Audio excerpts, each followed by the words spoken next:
the fourfold purpose of a marriage union, right? And I'm not speaking of a marriage union from the date when you got your certificate or you got a ring on your finger. But I'm speaking of the purpose of marriage from the very beginning of creation. Why the union? And God himself gave a fourfold purpose to marriage. Number one is impact.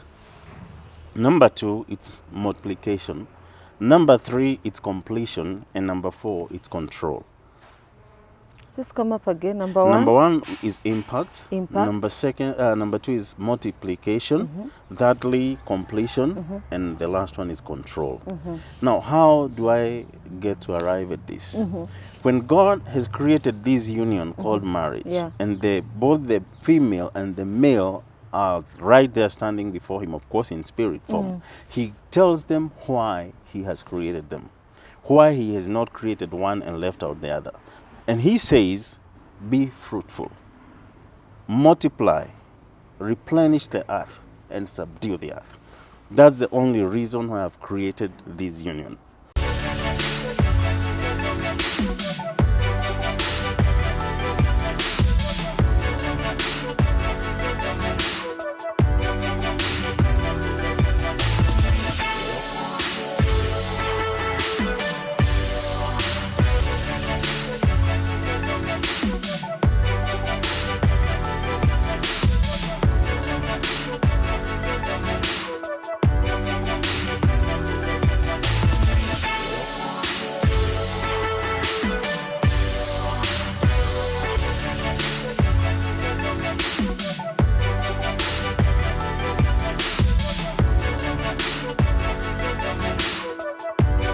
Hello, my viewer. Good morning, good afternoon, good evening, wherever time you're watching us from. This is your host, one and only host, Martha Soipan, and welcome back to my channel.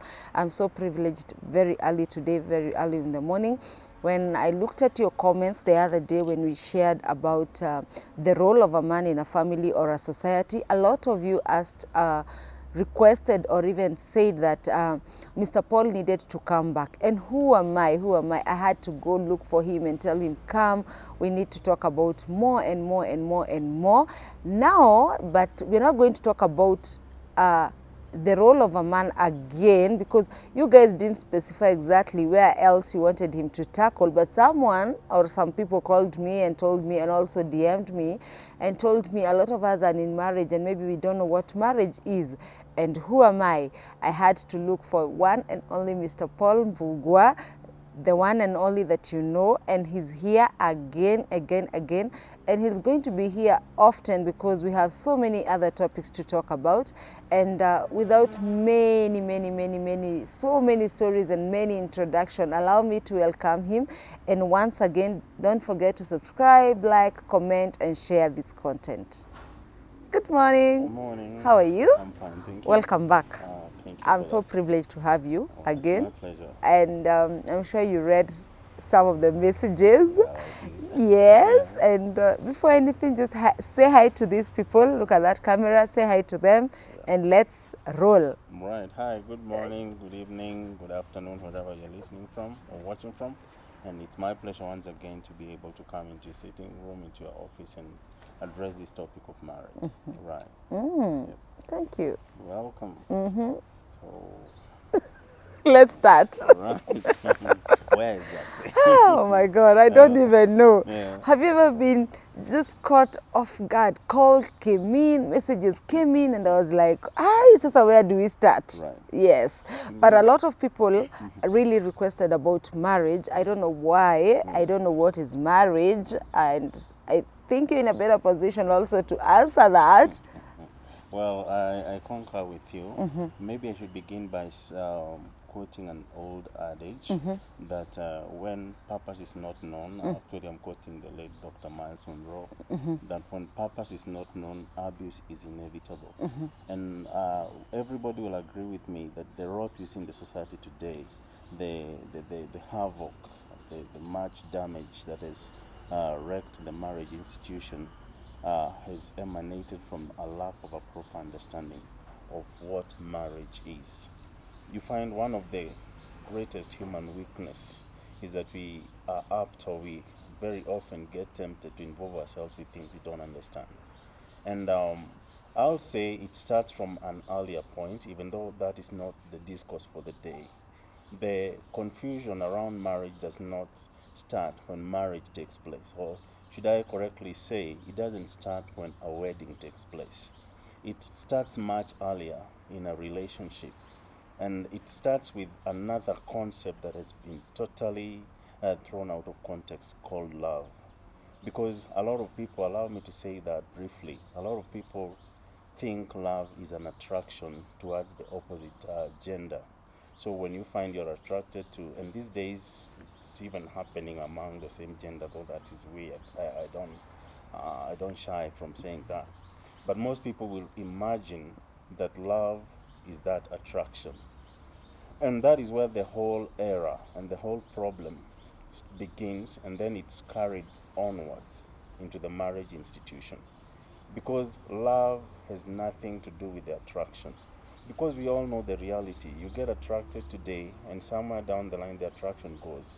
It's normal, it's human. When something is new, you get attracted to it. But when you get used to it, it is normal, and there's nothing wrong with that to get used, and you're no longer attracted. So you find we ought to get to understand to have a better understanding of what love is, because marriage, tentatively, is built on love. But now, let me step aside from that and talk about marriage.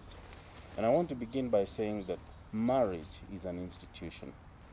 And when we say, I'm sure this is not the first time you're hearing that word. When we say marriage is an institution, what exactly do we mean? Mm-hmm. We mean an organization is characterized by two things: structure and functionality. If something does not have a structure, then it doesn't qualify to be an institution. If it doesn't have a function, then it doesn't qualify to be an institution. What I mean is this. For instance, a school is can correctly be said to be an institution. It has a pecking order, it has a hierarchy, it has a structure: who does what, when, how, and why. And then it has a social functionality. It's supposed to deliver something. You cannot just go building structures and hiring people and contracting people for the sake of it. And without even going much into that direction, allow me to say a marriage is supposed to be an institution. It's supposed to have structures, and it's supposed to have functionality. Mm-hmm. Whenever those two things are removed from a marriage, it's dead. It no longer exists. And when something desists or kind of moves away from its original intended purpose, that becomes a recipe for chaos.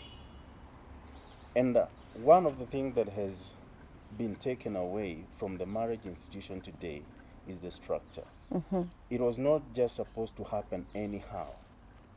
Now, allow me to say this. Having said that an institution is defined by functionality. By functionality, I mean the purpose. Why does it even exist in the first place? I don't know. I would pose this question to my viewers. I don't know how many of us dared to ask themselves this question before you decided to get married or to marry. Mm-hmm. Did you stop for a moment and ask yourself, like, why do I want to get married? And I can confidently say I've tried to pose this question to lots of people. Mm-hmm. Why did you get married in the first place? Because someone will walk to you and they'll give you a long story of what's not happening and what's happening in their marriage, what's working, what's failing. And I always tend to ask them one question: why did you get into it in the first place? Did you ever ask yourself that question? And I get all sorts of interesting answers. Because I'm supposed to, because I was of age, because I needed children, because I was lonely. And I find that there is only one correct answer that you rarely get. Because let's ask ourselves a simple question. And I say this from a perspective of wanting to believe that my viewer, of course not everybody, but vast majority of our viewers here, I want to believe they are Bible believing. Because I say this, beware. I'm going to base a lot of my arguments on the Bible. That's where I draw my wisdom from. That's what I believe in. Because in everything you do in life, you ought to have the governing law. An old adage, an old saying says that if you don't know the rules, you never win. So you cannot go about life without having a basic tenet of principles and laws by which you play. You're either playing by the Bible, you're playing by traditional beliefs, you're playing by the Quran, you're playing by whatever faith you belong to. But for me today, my argument, I don't know about others, but I will base my argument on the Word of God, the Bible, because that's what I believe in. And according to the Bible, the marriage institution belongs to God. It was not about man, it was about God. Yeah. Man did not start marriage, God did. And why is that important? Because the person who initiates a process or someone who innovates a product is the one who gives the rules that govern its operation, is the only one who can tell what we are to expect from it. For instance, if I innovated this phone, I'm the one who's supposed to tell you exactly what's supposed to do Yeah. and how you're supposed to handle it. Yes. Perchance you try to come up with your own set of rules and your own expectations, you'll either end up disappointed or frustrated. And that's exactly what's happening in marriage. So I was saying, we're supposed to go back to God and find out exactly why He established the institution called marriage. Very true. And allow me to say this at this juncture. There's a huge difference between marriage and weddings, because I think we've come to kind of think of the two as being synonymous. Because a wedding is an occasion, is a one day, actually It's a a few hour ceremony. ceremony. Yeah. But marriage is the union. But now I want us to go deeper. Maybe I'm going to say some things which are a bit unconventional. Because lots of people imagine marriage begins during the wedding day. But I want to go deeper than that. If you go back to the book of beginnings, as I was saying, Genesis, the Bible says at the onset when God decided to create man, and of course there was a purpose as to why He created man. And remember in our last interview, maybe you can refer back when we're talking about who is a man, we said man is a species. It's not a gender. Yeah. So when God decided to create a species called man, the Bible is very clear. When God, this is very interesting, man. If you check the Bible in Genesis 1, verses 27, when God is creating the species called man, the Bible uses some very interesting grammar there. It says, so God created man in His own image. Male and female created He, him. Notice it doesn't say them. Now, I think grammatically something is wanting there, because you would have expected God to say, the Bible to say He created them, but it says created He, him. Because in the eyes of God, or from God's perspective, the species man was always one. The only issue to note there is that one man He created had two parts to it. Or should I say to it or to him? There was the she part, or the female part of man, and the male part of man. Not two things, but two within one. So this is where I'm coming from. The union or the unity between the two species, the two genders in species man, was from the very beginning. That's later in the discussion you're gonna get to understand why that is important. Because I want to say the union was initiated from the very beginning. It was the design. There was no one time when there was supposed to be a female kind of group and a male kind of group there, and somewhere down the line they get to unite and become one. One time, if you read your Bible in Matthew chapter 9, the Pharisees walked to Jesus and they sought to lure Him to okay divorce. And Jesus said something that's very interesting. He told them, haven't you heard that from the very beginning it was not supposed to be so? Right? God's design from the very beginning was that the female and male would be one thing. Right? Now, this is very important, because unless we first understand that we are not trying to get to different things and trying to combine them into one, but rather it's one thing from the onset that is supposed to remain so. And the Pharisees told Jesus, if you say we're not supposed to divorce our wives for whatever reason, then why did Moses allow it? Which now brings another topic that I would wish to discuss another day, the subject of divorce. And Jesus tells them, because of the hardness of your hearts. That's why Moses allowed you. But anyway, note this, it was not meant to be that way from the very beginning.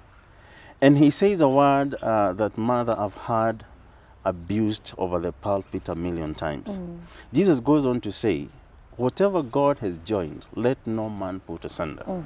And what we've been made to believe is that when you go for that wedding ceremony, God is putting something together.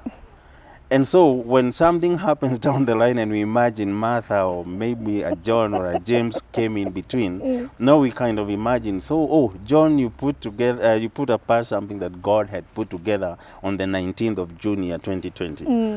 That is not right. That's so religious, and yet it's so wrong. Because Jesus is not talking about a particular point called the wedding. He's saying God, in his initial design, put the male species, the she's and the he's, in one. That was the original plan. So if man would try to separate that, that is wrong. You get that? And the problem with that is the man species can never, there's a reason, God never does anything without a purpose. There's a reason why God intended and joined, should I use that word? There's a reason why God joined man to mean the males, and the females in one man from the very beginning. Because man as a species can never attain to his purpose when he's two. So I would say this, I hope it's making sense. I would say this, man can never attain completeness unless he's one. The union of purpose, the unity of purpose in man can only be achieved when the two genders are one. No, I'm coming from somewhere. Yeah. I'm trying to say the most basic significance of marriage is the ability to complete or achieve the intended purpose. And what is that intended purpose? No, I'm headed there now. Okay. I want to give some structure to our discussion today by talking about. So allow me to say this even before I get there. We said marriage is an institution and therefore it must have a structure. Now, part of the structure is intended by God. That's why I said I'm speaking from a Bible perspective. The structure of a marriage, a union called marriage, is supposed to comprise of a female and a male. And a male. Not a male and a male, and not a female and a female. That's not a marriage. It might be something else, but I don't know what, but it's not a marriage. Okay. Because by God's design, it's supposed to be a she and a he. Okay? And then they were meant to be one from the very beginning. Maybe I'm going to try to simplify it now. Yeah. It's always written, you leave your parents' home, you leave your father's house, and you'll be joined to become one. Actually, let me correct that. The guy who's supposed to leave the parent is the man. This is the male. And cleave to the wife. But no, we are told we are the ones leaving our homes to go. That's religion, that's tradition. But I want us to examine everything from the Bible's perspective. Okay. Why should they look at it this way? No, there's another. Okay, lots of people. I don't know whether I'm going too fast. One of the answers I've heard from the many people who have tried to answer the question why they got married, is because some of them will tell you, because I was lonely, I needed company. You know, I got into a certain age in life and I felt like I couldn't stand. I was afraid of my own company. I was also pressured. Right? But then I think one of the lousiest reasons to get married is loneliness. And people try to justify that by saying, oh, and God beheld man and saw that he was lonely. No, the Bible doesn't tell you Adam was lonely. It tells you it was not good to be alone. There's a difference between those two statements. When the Bible says God saw that it was not good for man to be alone, that does not insinuate, or it doesn't mean that man was lonely. No, he was doing okay. It was just not good for him to be alone. Now, maybe we should now find out, like, why was it not good? And the answer is very simple. Because man, or should I say the male man, would not have attained to productivity while alone. And remember, that's why I said at the onset, marriage was God's agenda. God expected productivity from marriage. There was a reason why. Number one, he expected some result. Notice when God creates this man, okay, he said male and female created he, them, him, not them. And he gives, God spells out clearly what he expects from them, which now is exactly where I'm headed. Why marriage? The fourfold purpose of a marriage union, right? And I'm not speaking of a marriage union from the date when you got your certificate or you got a ring on your finger. But I'm speaking of the purpose of marriage from the very beginning of creation. Why the union? And God himself gave a fourfold purpose to marriage. Number one is impact. Number two, it's multiplication. Number three, it's completion. And number four, it's control.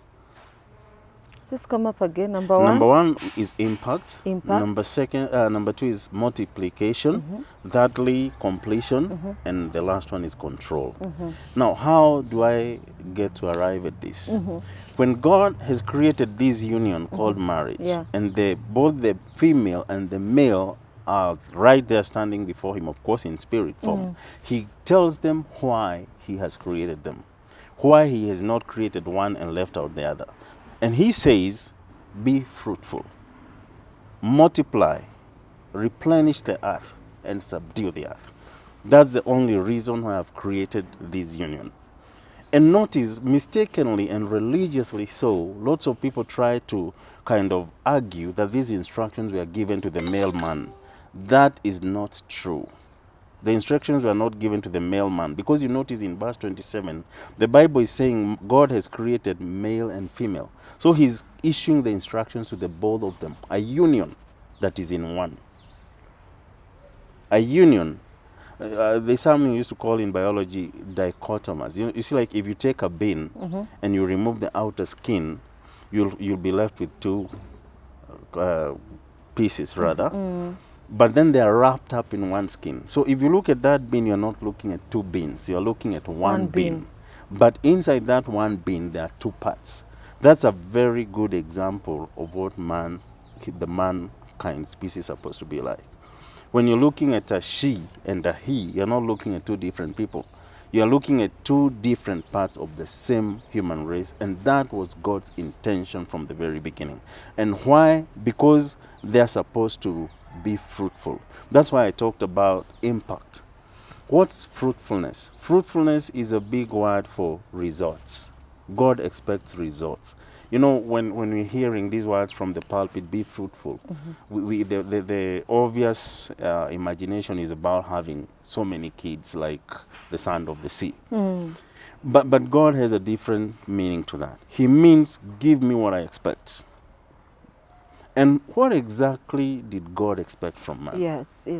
Because that's an age-old question. Yeah. I'll borrow from my last topic. Why didn't God involve man in creation in the first place? God undertakes the trouble to create the world for 6 days alone, without the help of man. Why? Because he wanted to be the ultimate owner. And secondly, because he wanted it to reflect his will and his nature, not any other creature's nature. And when it's all set and orderly, he determines that I need someone to carry on with that culture. I need someone to complete what I've started. I need someone to maintain the order the way I've set it. And that's when he comes up with the idea of let's create man in our own image. Man has to be exactly in our own image. If he comes with his own image, he's not going to maintain the order we've established. He will start propagating another culture, another order that is strange to us. And God realizes, for this to happen, I need to create a man who is two parts now. I hope I brought it home now. Yeah. I need to create a man who is two parts, the female and the male, in one wrapping called man. That is why it was supposed to be one from the very beginning. And unless it is designed as such, man will not be able to bring out that result of maintaining the culture and the order I've established. Now, allow me to overemphasize this. The ultimate reason why the marriage union exists in the first place is to both cultivate and maintain the order of God. I'm saying this once again. The ultimate purpose of a marriage union is to cultivate and maintain the order of God. If you get together for whatever other reason, I'm not saying you cannot be successful. No, you can get a lot of money. You can get a lot of kids. You can buy a lot of property. You can live happily ever after. But that is besides the ultimate purpose of a marriage. The mere fact that you're kicking the ball around in a football pitch doesn't mean you're playing football. You're just enjoying yourself. You could be having fun. Nobody could, it might even be that nobody will get hurt. But you can't really purport to be playing football. You're not doing it according to the rules. You're not pursuing the intended goal. So, allow me to say this, Martha. Lots of people try to measure the success of a marriage based on how happy and how peacefully they are living and how successful they are acquiring or amassing wealth. And they think because they are not fighting and they are getting some property and they got some kids around them, they think their marriage is successful. Well, yes and no. The greatest measure of success in marriage is not what you are achieving. It's whether you are achieving what a marriage is supposed to achieve. And that is to cultivate. I'm going to emphasize that again and again. To cultivate and propagate and sustain the culture of God on earth. We have lots of marriages today which are propagating foreign and very, should I say, even demonic and evil cultures. Sometimes it doesn't really pay to get an extra kid because you just be getting an extra thief. You're just getting another bother to the human race and some other creature that is going to mess up a system that's already messed up. Everything in a marriage should be driven or motivated by the fact that we are trying to fulfill a God-given mandate of sustaining his culture and propagating it and cultivating it upon the earth. And that is only possible when the union exists. Am I trying to say those people who live alone can do it? No. I'm going to be very practical. From the verse I quoted in Matthew 9 about divorce, Jesus telling the Pharisees, because of the hardness of your heart, Moses suffered it to be so. He allowed you to divorce your wives and all that, but because of the hardness of your heart. Now, I want to explain that word briefly for my viewer. What does it mean, hardness of heart? It means unwillingness to obey the laid down rules. And remember, man is a free will creature. God will not twist your arm and force you to play by the rules. He's given you the option to choose. Very true. Now, when man chooses not to play by the rules regarding marriage, which is the rule in unity is productivity. That's the laid down rule. When you are the two of you, it's going to work out better. The Bible says two are better than one because they shall get a better reward for their labor. I'm quoting from the book of Ecclesiastes. So the laid down rule is that maximum productivity can only be achieved when you are in pairs. And that was the design from the very beginning. But because you are hard-hearted, you don't like playing by the rules, Moses allowed you do whatever you feel like. And that was the genesis of the movements we have today, feministic and male movements, and each gender trying to fight the other and downplay the other. And I would say this is all satanic. It's a ploy from hell to make the human race useless, because Satan knows the more divided you become. If you separate the two parts I talked about of a bean, and you sow them to the ground, each separately, I don't want to believe you're going to have some harvest of beans there. They're dead. The moment you separate them, they die. Right? Now, that is the ultimate, the number one purpose of marriage. The impact can only be felt when the union is real. Then I talked about, I said the second purpose of why a marriage exists, it's multiplication. Yeah, multiplication. Now, multiplication has to do with influence. Now, I want to give an analogy just to bring out my point. If I started saying something in a whisper here, it probably won't affect even you. It's only going to affect me. But if I raised my voice, which means I'm increasing it exponentially, right? Then you're going to hear it. Then if I raised my voice to a level whereby now I'm screaming, it catches everybody's attention and starts to influence what they're doing. And before I know it, everybody will be like, hey, can you stop that? Because it's interfering with what you're doing. So multiplication has to do with influence.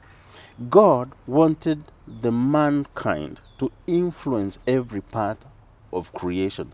He tells them, rule over the birds of the sea, the creatures that are in the air, the beasts of the land. And there is no way you're going to do that when you are just one single man walking the earth. That is why the Bible, God looking at Adam, says it's not good for him to be alone. Why? The only thing that means is that he's not going to end up yield much. He's not going to end up anything. Just one man can't impact the entire globe as we know it. He needs to multiply. Now, multiplication in two senses, or should I in two ways. Number one, he needs to replicate himself rather. Reproduce so many Adams, if I may say so, such that they can occupy every corner of the globe. And that is the number one way in which a woman is called a helper, because he's going to help this guy to reproduce so many other Adams until they occupy every part of the globe.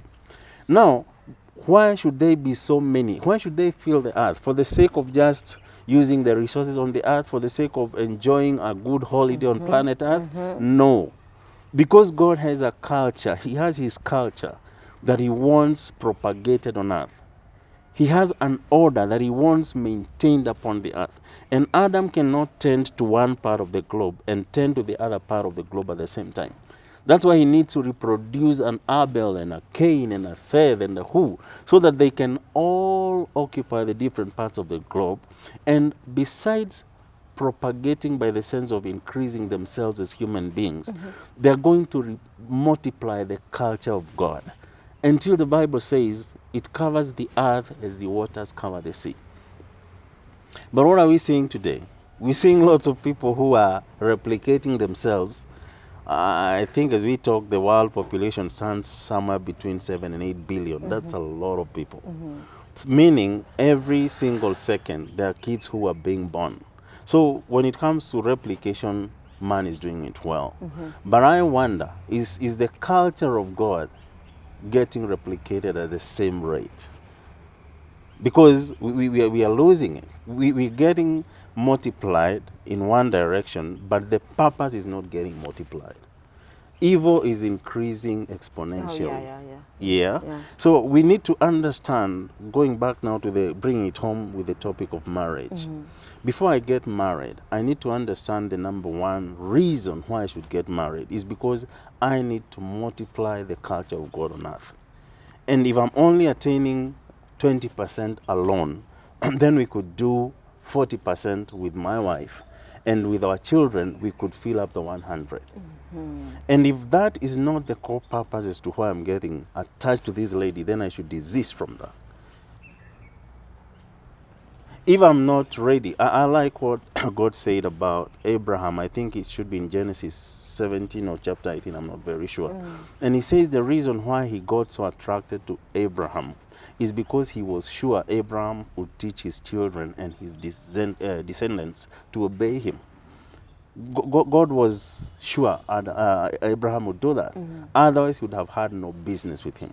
And that's why I'm saying, if you're not sure you are willing to propagate the culture of God with this spouse of yours, keep off marriage. It's not going to work. It's common knowledge. If you decide to use a piece of equipment for the purpose for which it was not intended, you're going to destroy it. It's not going to yield what it was supposed to yield. There's a 0% chance it's going to do that. Lots of people get into marriage, Martha, because they want to appease their lust, because they're feeling lonely. And I would say a big part of being lonely is lack of purpose. When you're idle, you're always lonely. When you're not busy, you always got a lot of time to waste. Lots of people have missed out on the purpose in life, and that's why they feel lonely, and they're afraid of their own company, and they need someone to keep them company. And before long, they realize they are both messing each other up, and it's not working. Because purpose keeps everything on course. Purpose sustains everything. A marriage will not stay on course. A marriage will not be sustained. It will not be long-lived unless it's serving the one purpose of cultivating and multiplying the culture of God on earth. Now, allow me to say this. Marriage is not for you and me. Marriage is for the one who initiated marriage. It's not for the man, it's not for the woman. Marriage is not a pressure release system when you are lonely. It's not a pressure release system when you feel like life is battering you left, right, and I know lots of people who get married because they are tired of the challenges of life they are facing alone, and they feel I need someone to come and help me pay my bills. Exactly, that is where I was coming in. Right. And also asking you, does it mean that even the marriages that today we see, the unions that are always brought together by maybe in church, Right. traditional, and then later on you find out even in less than 1 year or 6 months, these people are separated. That's right. Does it mean like then whatever you just said makes me at my point of view, I understand, I've just seen or realized that I think about 80 or maybe even more than 90% of the marriages that we have today, a lot of us got into marriage, or most of us are into marriage, but they don't know the purpose. Very true. Correctly put. Remember, we began by saying marriage is an institution. An institution, one thing, Martha, I need to maybe make clear. An institution doesn't exist for personal use.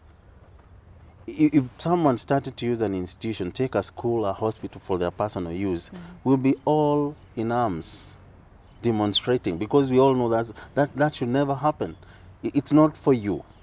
It's for common good. And marriage happens to be an institution. So when the man starts to use a marriage for his personal benefits, that's wrong. If a woman starts to kind of derive some personal gain from a marriage, that is equally wrong, because this is a social setup. It's supposed to benefit the owner, who is God. It's supposed to benefit the man. It's supposed to benefit the wife. It's supposed to benefit the children, and by extension, the future generations.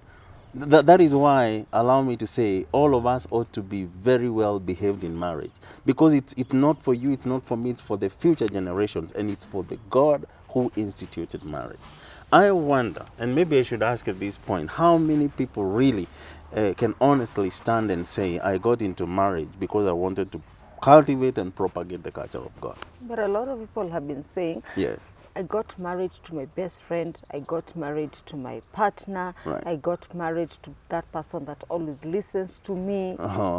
Because I like what you're saying, because and a lot of people have always said, right. Get married to your best friend. Now today, Mr. Paul is telling us the other way around. Now, I'm very sure even my viewer will be like, am I in the right marriage? Right. Since I've always said, I've married my best friend. Right. Someone will be like, I've been in marriage, but we've always argued. Yeah. Or I'm in marriage, right.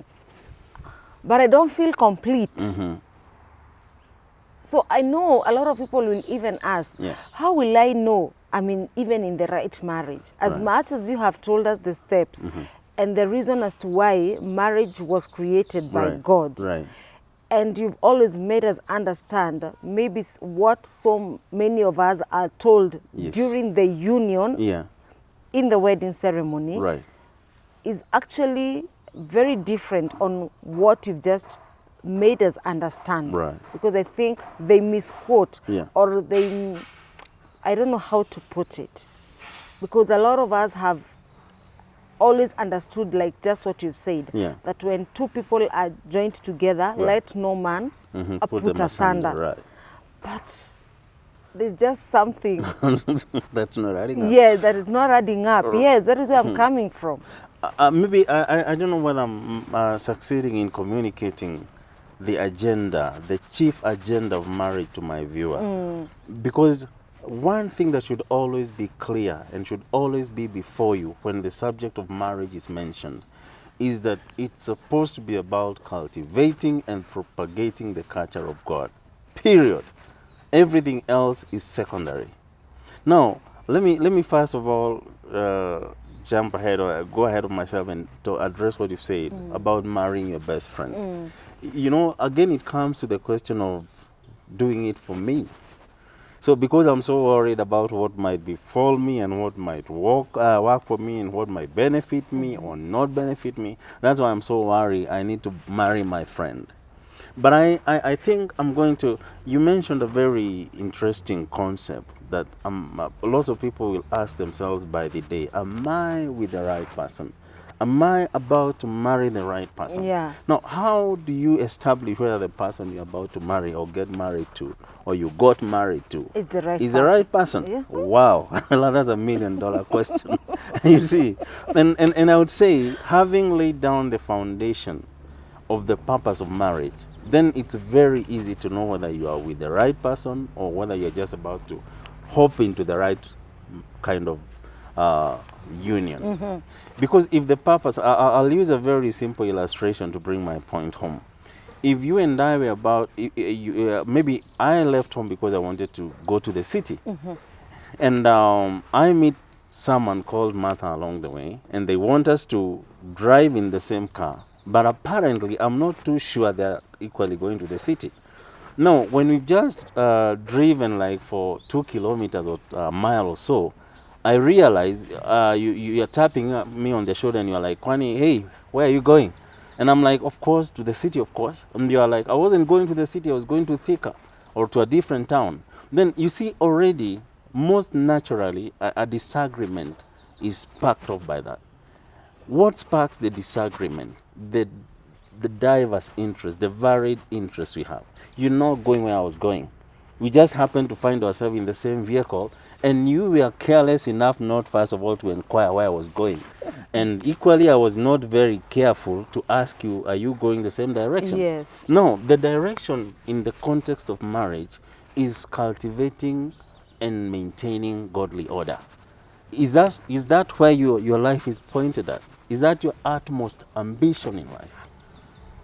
I don't know whether it's making sense. Yeah, making sense. So even before I care about you being my friend, I should first of all, for me, the most basic question is, what's your utmost? Is it cultivating a godly culture and sustaining godly order, or what do you pursue in life? Because if for me it's about maintaining a godly order, and for you it's about buying lots of property, then before we are 6 months down into the marriage, I can see a lot of confusion and chaos in that marriage. Because there are some things I'll not do because I want to maintain a godly order. And there are lots of things you will want to do because you want to get a lot of money. Yeah. That's conflict. So does it, now this brings me to my another question. Right. Does it mean like, today a lot of people are in marriage. Yes. And you find, the other day we were talking about how women have taken the mantle in the family. Right. When we were talking about man. Yes. And it's like the role of a man today in the society have been taken by the woman. Yeah. So the same case applies in marriage. Right. You get into marriage, but you find out everything around that marriage is maybe the woman handing, just tackling it and carrying it on her shoulder and all that. Right. Are you trying to disagree? Are you trying to tell me that you disagree with such kind of marriage? Not exactly. Of course, I want us to look at the marriage institution from two tiers. There is the productivity side, what's expected, and when I say expected, it's by the owner, who is God. What is God expecting from that marriage? Remember the concept of be fruitful. Yeah. I'm waiting for results at the end of the year, 6 months, 10 years, 20 years. Yeah. So there's that side of the expectation that God has. Yeah. And then there is what I would call the daily operations. Yeah. Definitely when you and I and our 3, 4 little kids are around the house, we need to eat, we need to get clothes, and there are the daily operations that need to take place. We must separate the two. Allow me to say this to my viewer. I think the priorities, the order. Remember, I said a characteristic feature of an institution is structure. Now, the operations, the daily maintenance of the marriage institution should not become the purpose for a marriage. I wonder whether that makes sense. What we do to feed ourselves and to clothe ourselves and to buy property and that should never be mistaken to be the purpose of marriage. Martha, I have something I must say to my view at this point. Lots of marriage, I would not shy away from saying as much as 90% plus, are failing because they have mistaken the two. The order has been changed. The sustenance, the daily operations of the marriage have been mistaken to be the purpose of the marriage. And that's weird.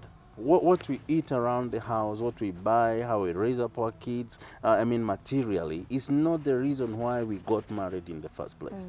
And should I even say now, confidently, lots of marriages miss now the purpose, which is the cultivation of a godly culture. That's non-existent. And that is why you find most families today, they don't even care how their kids behave. They don't care how they talk to each other. They don't care how they are impacting the society with a godlike nature, because the purpose is non-existent. All they care about today is how they're going to pay their bills, how they're going to feed themselves, how they're going to do that. And now, coming to your point, we talked about the bit of provision. And let me bring another very interesting and maybe controversial concept into all this. At the onset of the marriage institution, when God initiated it, you notice there were no bills to be paid. One thing that surprises me with God, the Bible is very categorical, and God himself personally planted a garden eastwards in Eden. He did that himself. He didn't tell man to go plant a garden. He did it. Why? Because this garden was supposed to be the provision for man. Because according to God, the purpose for man's existence was higher. He never wanted man to give an excuse. The only reason why I'm not impacting with their culture is because I was busy trying to pay my bills. It's because I was busy trying to look for, to fend for food for my family. God says, no. I'm creating an ideal atmosphere where all that is provided, so that you can maintain the priority, which is to impact with my order. Maintain the order, I'll take care of your provision. Do you know why today, and I'll say this, maybe some of you may understand, others may not. The reason why you find we are so tied up with daily sustenance and bills and stuff is because we are out of the ideal atmosphere intended by God. When you walk out of an atmosphere called Eden, the God-designed atmosphere for man's existence, struggle becomes the norm. It's like when you take a fish out of water, definitely it struggles to breathe. That's not its ideal. Yeah. The reason why we are struggling so much today with fending for our families and paying our bills and meeting our needs is because we are out of a God-ideal atmosphere called Eden. And what's Eden? In simple context, the rules, the conditions set by God. Do this, I'll do that. Attend to that, I'll attend to this. And a practical case now is marriage. Can you prioritize what you're supposed to prioritize in marriage? Let it be an institution that cultivates and maintains godly order. And God is going to sustain the marriage institution because it's working for his benefit. I don't think there is a lousy farmer who will wake up one morning with an axe and cut down a fruit tree that bears fruit for him every year. He can't. He can. Yeah. But what happens if it fails to bear fruit?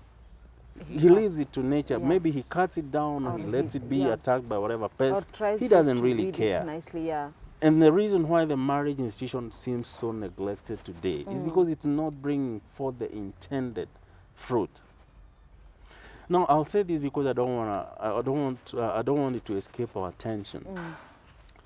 For those of us who have grown up in a farming background, we are aware of those seed beds. We all know you don't take like cabbage seeds and plant them in the garden. It first has to start with a seed nurture bed. it from a seed bed. Yeah. Until it's strong enough to withstand the roughness that's out there. Now, a family compares to a seed bed. That's why even a family is God designed. It's not man designed. Because that's why we are supposed, the male and the female, when they're in that union called marriage, they nurture these kids, the boys and the girls. And when they're strong enough, they're of age, the boy leaves the seed bed, goes looks for a mate, and they establish another seed bed there that is supposed to nurture the culture of God, and then until their boy and their girl again go and establish another one out there, until the whole earth is filled by God's nature and culture. That, Wow. Martha, is what is missing today. Don't just sit there and get surprised that your marriage is not working. I got a question for you. Give me a reason why your marriage should be working. Why do you want it to work? You know, you should be very careful. We should not be excited that you just put a key in the ignition of a car and turned it on and the car is So roaring. you should not be rushing into marriage. We that are not yet still married. I'll give you a guide that I believe in. If you're made, before you even check whether you are going to be your friends, can you do the preliminaries first? Can you check whether they are eager about cultivating a godly culture? So it's not about you, It's my not best about friend. you. It's not about my best Your best friend It's not about I'm lonely. could be very evil. Could be very evil. It could be the guy who's destroying the earth. Well, are you sure you're not misleading us? Yes. So whoever is there saying I'm about to get married to my best friend should just forget about it. No, your best friend is going to be your worst enemy tomorrow. It happens every time. How many people get married and we attend those weddings and they're you call them what, lovebirds? and the next thing, they're the main big thing on our television sets. Because I don't know who killed who. So being your best friend is not the right standard. Okay, I'm not saying it's not important. Of course it is. But I think being a friend of God is more important than being your friend. And I totally agree with you. Right. I totally agree with you. Right. We've talked about one, we've talked about two, now we're in three. Now we are in three. Yes. That purpose of marriage Yes. should be completion. Now, what do I mean completion? You know, I said in our last interview, God, for whatever reason, doesn't give a harvest. He gives a seed. God doesn't give the end results. He initiates a process. And then he hands it over to man and expects man to complete it. That's why I get worried whenever I feel people saying, I'm waiting on God. I got some news for you. God is waiting on you. The reason why God has not answered you is because he initiated a process and he expects you to finish it, and you are sitting there waiting for God. What do you mean, Paul? That we've been praying and waiting upon God? Yeah, that's so religious and religiously wrong. God never. Let me say this for the benefit of my viewer. When God finishes his work, that's where the work of man is supposed to start. Yeah? I said when God finishes his work, that's where the work of man is supposed to start. Look at this. Let's go back to the book of the beginnings called Genesis. God creates the earth for 6 days, then takes a break and creates man and tells him, carry on now. God gets out of the picture. He tells man, take over the steering wheel and mark you, I'm waiting for results. I'm done with my part, it's upon you. That's God's way of working. For those of us who are Bible believers, Jesus comes here and nurtures the apostles or the disciples for 3.5 years. Then he tells them, I'm done. Go and preach the good news into the whole world. And for your information, I'm waiting for results. when God initiates a process, he expects man to finish it. How do I know that one of the core functions of a marriage is completion? Because God, in giving directives to the man, he and she who are standing before him, tells them, replenish the earth. So replenish means bring into completion. I've just initiated. I'm looking upon you to bring that to maturity and completion. You've got some work to do. I wonder where we find time to argue and fight and disagree. We got too much awaiting us to do as a couple. If we knew, if it became clear how much is awaiting us, we would not really have time for petty little arguments. Because one day God's going to demand an account. What did you do? I handed over. There's something I've always said. You and I are incapable of begetting children. You don't know how the process works. So God goes and entrusts you with some little boys and some little girls whom you call your kids. But I would think they're God's children anyway. And he tells you, I've just handed you some small babies here. I want you to replenish. I need you to complete that process of making them become like me, so that they too can go pair up and start the process all over again.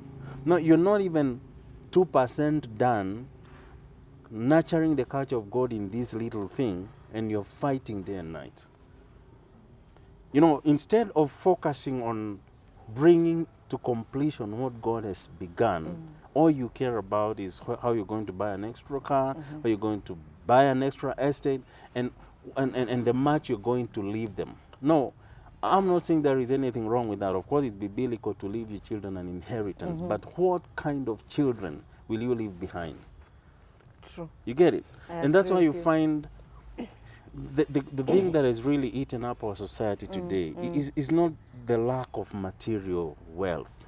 There's enough food for everybody. I'm not too sure there's too many people who spend the night in the cold, out in the cold.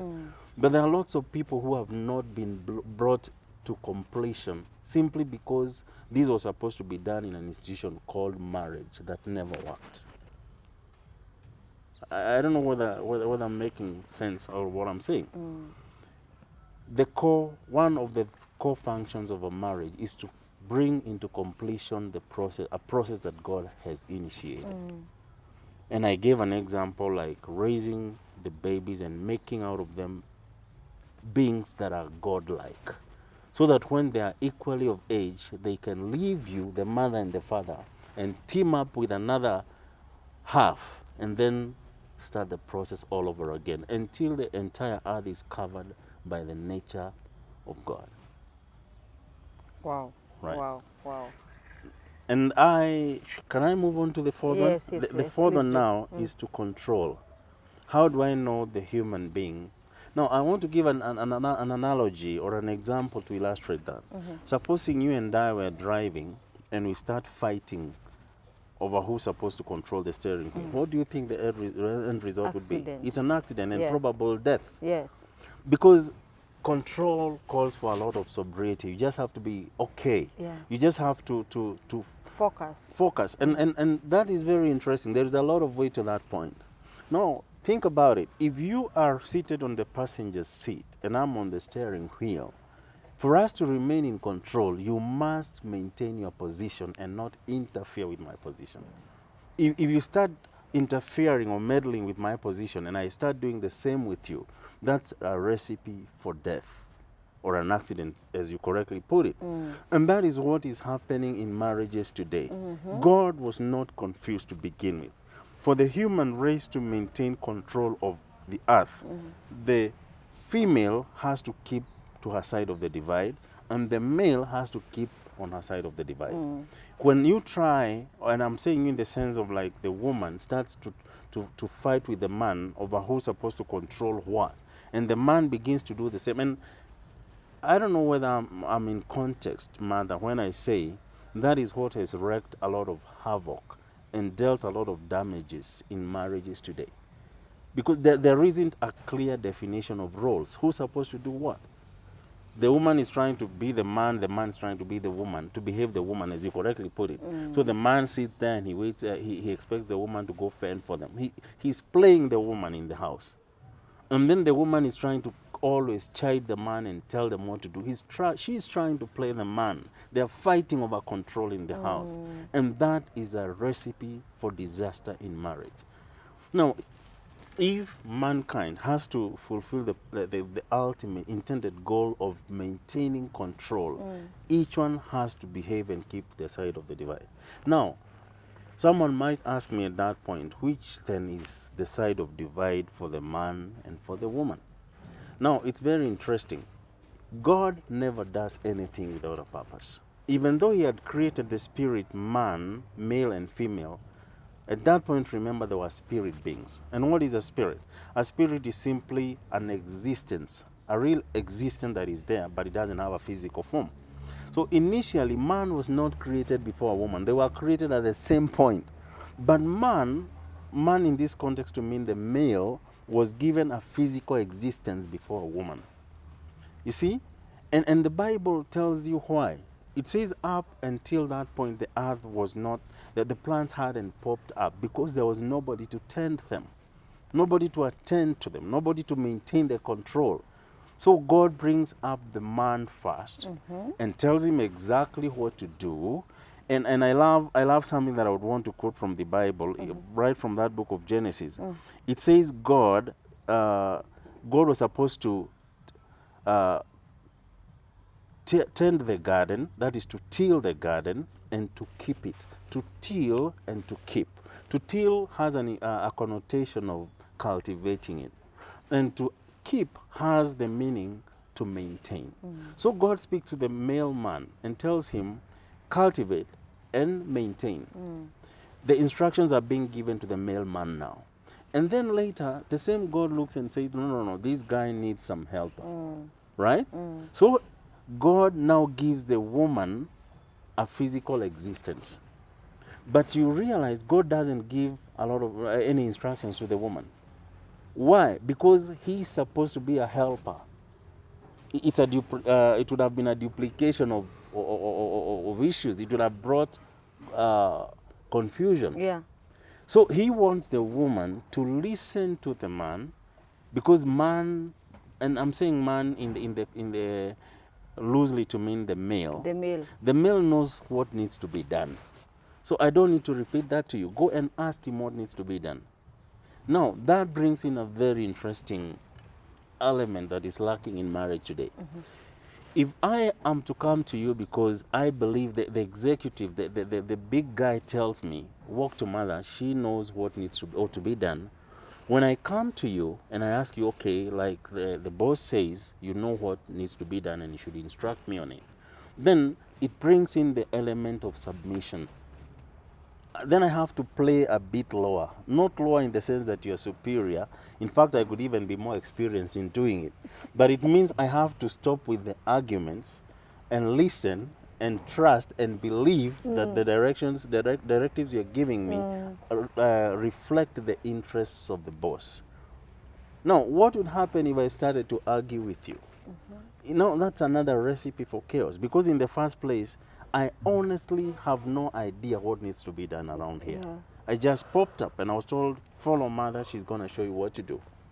Right? So I need to submit and admit and own up and agree that you really know what needs to be done.